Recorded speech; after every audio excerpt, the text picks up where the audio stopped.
Today we're checking out the new Galaxy S25 Plus. I feel like this phone is often overlooked, it's sort of like the middle child, but I feel like it might be the best option considering you get the larger screen over the regular S25 with a lot of the same features as the Ultra, but at a more affordable price. Inside the box, you've got a quick start guide, warranty information, SIM card removal tool, and of course USB-C to USB-C charging cable.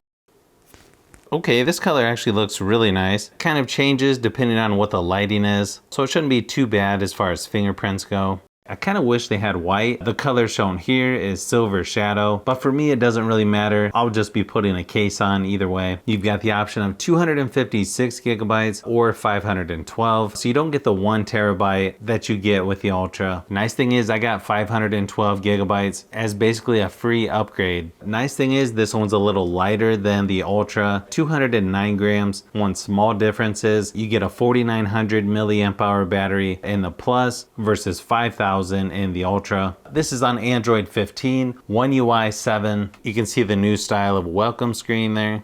Really, there's only a few things different on this than on the Ultra. You get a 6.7 inch display versus 6.9 inch. It has the same resolution though at 3120 by 1440. It's got the same 2600 in its brightness as the Ultra and up to 120 Hz refresh rate. Here's a quick size comparison. Next to the S24 Plus and the S24 FE, pretty much the same size as the S24 Plus. It is a little bit thinner though, and of course the cameras have a little bit bigger bezel. Funny thing is, I actually like the S24 FE, probably the best as far as the camera design. Also looks like the cameras stick out a little bit more on the new S25 Plus versus the S24 Plus.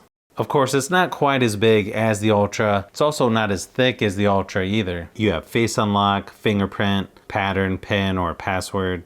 The fingerprint scanner works pretty good on here. You can even unlock the phone when the screen is black. You'll also notice under recent apps, actually looks pretty similar to an iPhone. Maybe some other Android phones, I can't really think of it just offhand. Definitely looks nice though. I feel like the software on here definitely feels a little more polished. It's just a matter of finding where some of this stuff is located. You'll also notice they split up the notifications and quick settings. Where notifications are on the left, your quick settings or shortcuts are on the right. If you swipe down anywhere, it brings up the notifications. Reach up to the corner to get all of your shortcuts. And I like it that you can actually control the volume now, where before it was just the screen brightness. You still have Samsung News or Google Discover left of the home screen.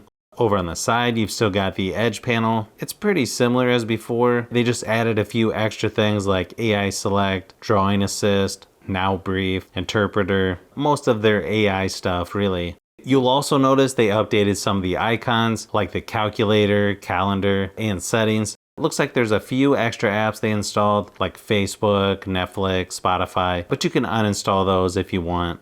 Most of your typical apps from Google, Microsoft, and Samsung. You'll also notice they moved the search bar down at the bottom. That's kind of nice, so it's easier to reach. Looks like pretty slim bezels on here, pretty similar to the Ultra. I think the screen quality on here actually looks really good. Probably about the same as the S24 Plus, but it has good contrast. Blacks are nice and dark, as you would expect from Samsung.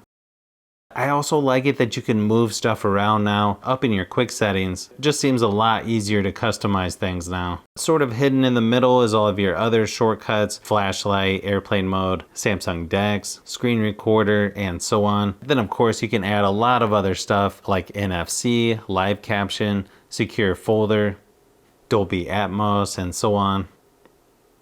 You also have extra brightness if you want, and adaptive color tone as well. You can also choose between adaptive and standard motion smoothness, depending on if you want 120 or 60 Hz refresh rate. For me, I'll probably leave it on adaptive since you'll get better battery life.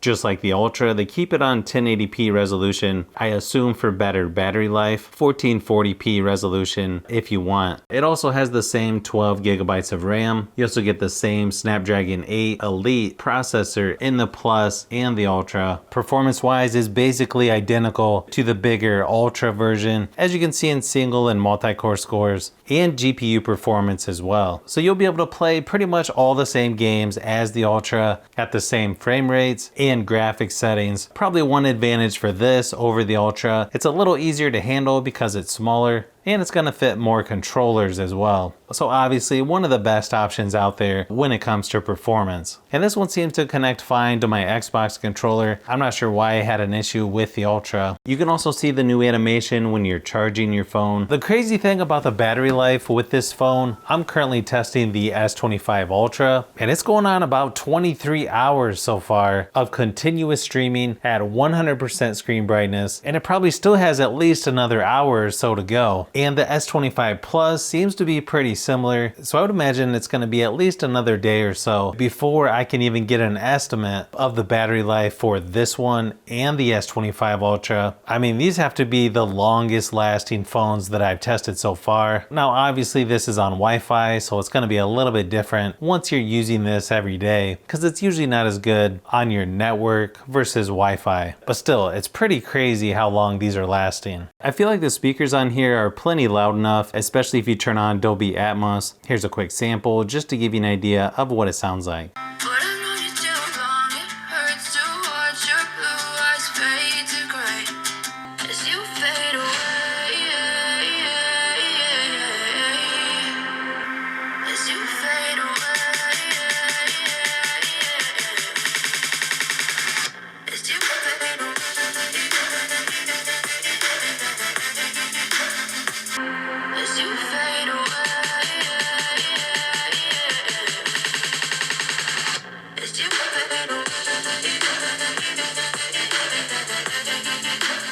And then lower resolution for the cameras at 12 megapixels for the ultra wide, 50 megapixel wide angle lens, and then 10 megapixel telephoto with 30 times zoom, where you get 100 on the ultra.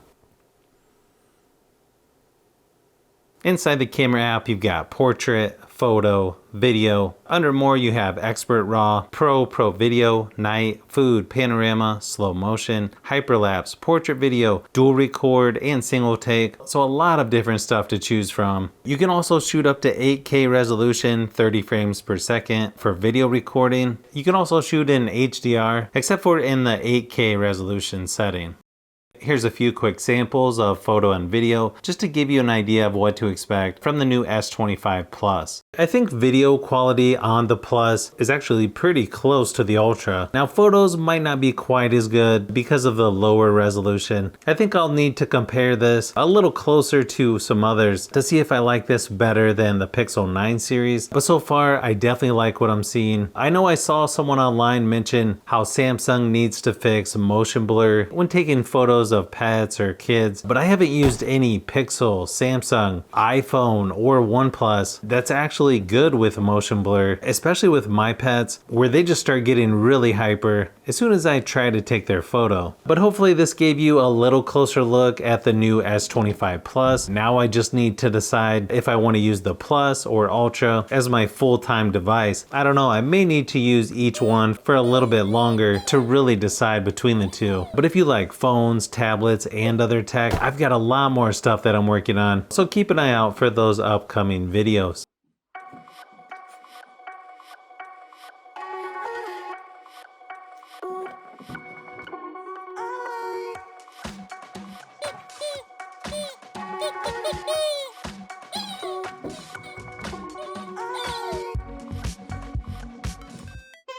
So if you've made it this far into the video, you may want to say thanks by subscribing, and don't forget to give a thumbs up if this video was helpful. This is Brian from Fishbee Productions. Thanks for watching, and I'll see you on the next one.